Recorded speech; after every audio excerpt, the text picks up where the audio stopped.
Hello, everybody, and welcome to the first installment of the i14y Advent Calendar podcast. This episode, I had the privilege of learning and shedding some light on the end-to-end testing process here at the i14y lab from our very own OpenRAN verification engineer, Ajesh. So, not to keep hinting at what we talked about, how about we hop into the conversation itself so you can learn a bit about what our end-to-end testing process is like. Enjoy. Cool, man. Thanks for sitting down and doing this. I know not everybody's too cool with the podcast thing, but I appreciate that. So tell me a little bit about yourself. Name, what you do here, where you're from. So my name is Ajesh, and basically I'm from India. So I've been working in OpenRAN and system integration in 5G domain for past 2 to 3 years. Mm-hmm. So previously I was working with Marvell Technologies. It's a chip company. Similar to, sorry, I won't. Oh, I thought that was me. No, you're good. I was like, I've never heard that sound before in my life. Okay. Like, is this my computer? Okay, so I was working with Marvell as a senior verification engineer. Okay. So that involves integration of radios, bringing up of the OpenRAN based products in the system integration and testing of these devices. Okay. So that's my background. So I'm here working as a OpenRAN verification engineer, basically helping to bring up the systems, to integrate the systems, and to validate the systems. Also, how's your German since being here? I could understand small words. Sure. But understanding a sentence is a little difficult. So, yeah, no, I feel that. Yeah, so I have to. But I'm a little lazy to learn the language. It's okay. Me too. I mean, you speak 2-3 languages, I'm assuming? Back in India, there are multiple languages, like 28 or 30 of them. So I speak 4 of the languages. Wow. Yeah. Okay. So what brought you here to like working with, are you working under telecom? Is that like your main... I'm working under telecom. It's basically right now the current project is, for example, if you take the Plugfest, the current process is to bring up the end-to-end scenarios. That means integrating the whole 5G modules, starting from the core to the UE, I mean the mobile device. Sure. So yeah, integrating all these elements so that we can do some end-to-end calls or some data transfer. So that's the focus right now. Sure. So how much of i14y, like how much of that process do we take or do you take and provide to a company that comes in to do testing, and how much of that is on their own that you'll just support? So it depends upon what the company is looking for. If it's integration, and if the products are basically well tested, or in case the products are compatible with if you take any interface. So interface in the sense there are multiple interfaces in the end-to-end system. So for example, if you take the frontal interface, so that would involve integration between the DU and the RU. So in case both the devices are compliant to OpenRAN, and they specifically maintain all the electrical and the protocol interfaces, they make it as per the standards, then our work is easy. So also if they have this very convenient way of configuring it, just some parameters configuring, so it makes us easy. Or else if the device has some custom configuration or custom deviation from the OpenRAN specification or from the profile, then it would take a little time. Now, a little more personal of a question. What made you get into this line of work? Why in the testing world and development? My bachelor's was on electronics and communications. Okay. So I had this passion to work in the core electronics field. So my starting was not on 5G. I was starting my career with networking. So basically the wired networking, configurations of switches, virtual machines, testing of offloading of some network components, software to some hardware. So I started my career with this networking. So later in the field, I moved to wireless from wired, which has started with OpenRAN basically. So I started with a testing of RU, OpenRAN compliant RU, in a company back in India. So it's called VVDN Technologies. So we were making a OpenRAN compliant RU back 2 years back. So that was my start to those communications or the wireless field. So with this last Plugfest, are there any obstacles that came up, any difficulties that you guys had to face and figure out as the companies came in to test? Yes, some difficulties are like, so if you take some of I'm not mentioning any names. So, no, of course not. Yeah, so if you take, bringing up and debugging the things would take some time. Like even if we say, if the things are working fine from all the vendors, but when you integrate it, you'll get a lot of surprises. Mm-hmm. Okay, so sometimes your mobile won't get registered.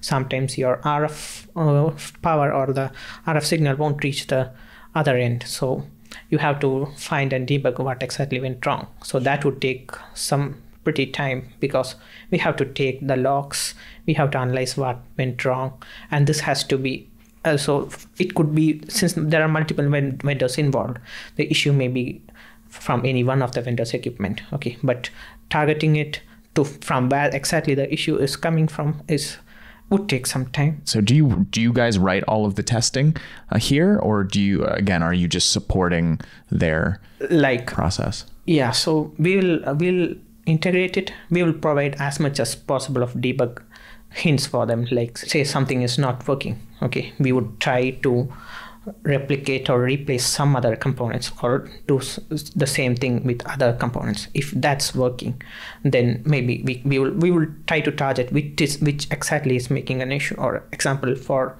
if your UA emulator is behaving like not properly, then you would try to replace it with the actual mobile phone and try it out. If that's working, then we can at least know that the issue is from this particular thing. So trying out of different combinations, so trying out a specific basic test before we integrate. So those things help us a lot. Now, what kind of briefing do you get from these companies that are coming in, or these different projects that are coming in? So the briefing, in the sense, so they will give us the information, what exactly are their goals, what exactly are they looking for. Mm-hmm. For example, if a company is a RU vendor, for example, a radio unit, if a company is coming for, they would exactly tell what are the tests they are looking for. Mm-hmm. If it's the ORAN fronthaul compatibility or interoperability test, or it's the integration with the DO to make a end-to-end call, or it depends upon the vendor what exactly they are looking for.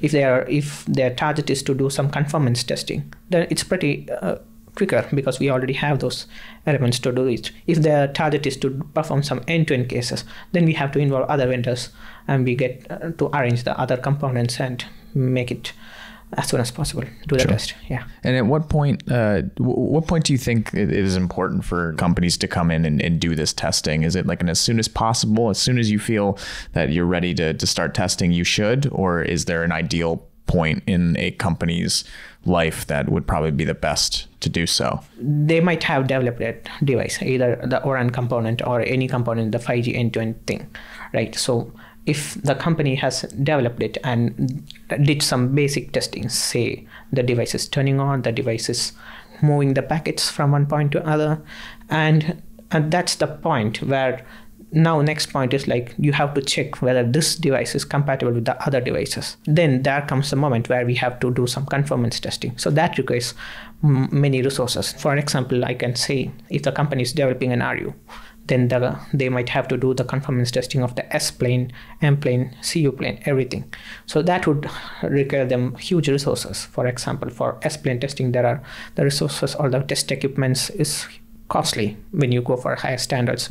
And also for the other DU emulators, the equipments are costly. And so that's the point where we involve. We can test these devices, we can certify these devices, we can tell them, yes, this is ready to go. You can deploy it actually. Mm-hmm. Yeah. Like ready to market. Yes, ready for the market. I know there's a lot of different test cases and like tests that we do perform here at the lab. Martin made a comment about it's not really about the test cases, it's more of the setups that we provide. Can you talk a little bit on like the idea of the setups that we have here for the companies that come in? So we have all these simulators, emulators, the network components, the devices, the fibers, every component. For example, if you take the 5G or 4G, we have multiple core emulators. Mm-hmm. We have some end UE emulators, aerial UE, protocol analyzers. We have fronthaul switches, S-Plane, PTP, or we have every devices that are already available here. So anyways, the companies would be specifically building any one of the devices or one or two. So they can easily come and bring it us, and they can just plug it in the reference setup we have. So we have multiple reference setups here. So for the plugfest, so we also are in the mode of developing a reference tester and end-to-end reference setup, where we just plug in that device and do some configurations and test those devices. Being in this industry for as long as you have, many years that you have, is there a reason why this open system, the OpenRAN and everything is very important for the future of all of these networks to stay in business and working together? Is there an importance to that? Yeah, of course, because as the system becomes more open, the more contributors come in, right? So the development kicks off when the devices are open. So the more and more people contribute, so that much the devices and the things become more stable, as well as there will be a competition in the market. If the devices, say the equipments are a monopoly of one or other company, so then they would dominate the market, right? So if a telecom vendor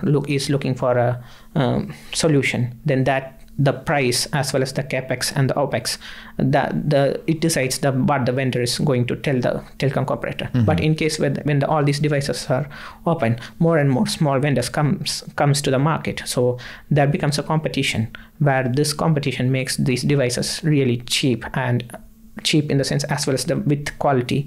And also if a vendor finds some or other components are behaving faulty or not properly as per their standards, they can just remove it and plug any vendor's component.